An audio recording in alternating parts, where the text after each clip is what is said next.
What is learning? How is it connected to literacy? Most explicit literacy instruction, how to read and write, ends after the third grade, but the basic literacy skills are not sufficient to succeed in high school, college, or the workplace.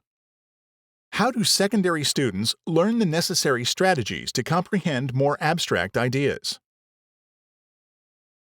For students to acquire knowledge to make meaning and later apply at deeper levels, it's critical that content area teachers best understand and teach specific literacy strategies to help students interact to extract meaning. How do we do this? Deliberate planning for intended learning outcomes that impact learners. Intentional planning for purposeful learning truly impacts the depths, purpose, and understanding. It surpasses the surface level of teaching students to implement reading strategies and regurgitate knowledge. This requires knowing your students, their data, the assessment, and the curriculum to design impactful learning. Meaning, we shift our teaching practices from simply transferring information to implementing the literacy opportunities necessary to deeply engage. We tap into curiosities, inviting exploration and encourage raising questions, wrestling with claims, and diving deeper to immerse students in the interconnected processes of authentic learning by listening, thinking, reading, speaking, writing, investigating, and reasoning. The very aspects that comprise disciplinary literacy. Let's further investigate what this means for our learners. In order to engage in learning, we must understand how pieces of the puzzle work together. There's listening, then there's reading, next is speaking, then there's writing, all held together by the process of thinking.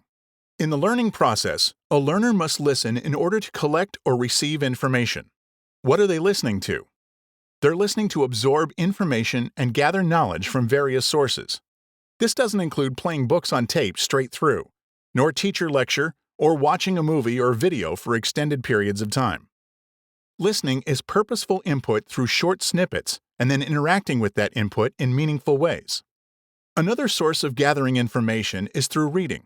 Reading information together encompasses a wide variety of sources, such as articles, brochures, charts, timelines, photos, reports, blogs, etc. Students must be exposed to a multitude of texts rather than strictly reading from a textbook or released test to then answer questions. They must engage in meaningful and authentic ways. It's gathering information by reading text that experts in the field read. This will be discussed further in this lesson. Listening and reading are both forms of receiving knowledge, a source of input.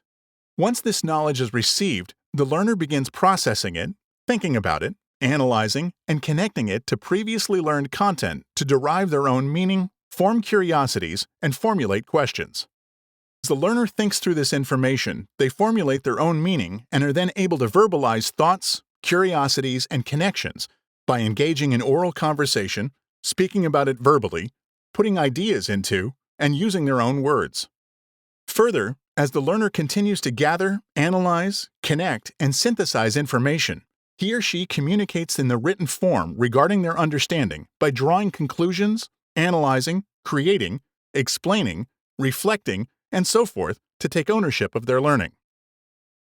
Speaking and writing means for the learner to be expressive and communicate their understanding. Because listening is audio and speaking is verbal, they're categorized in the oral domain of learning. Reading is receiving information in the form of written words, while writing is expressing oneself through written words. Thus, reading and writing are categorized in the written domain. This is learning. This is also literacy.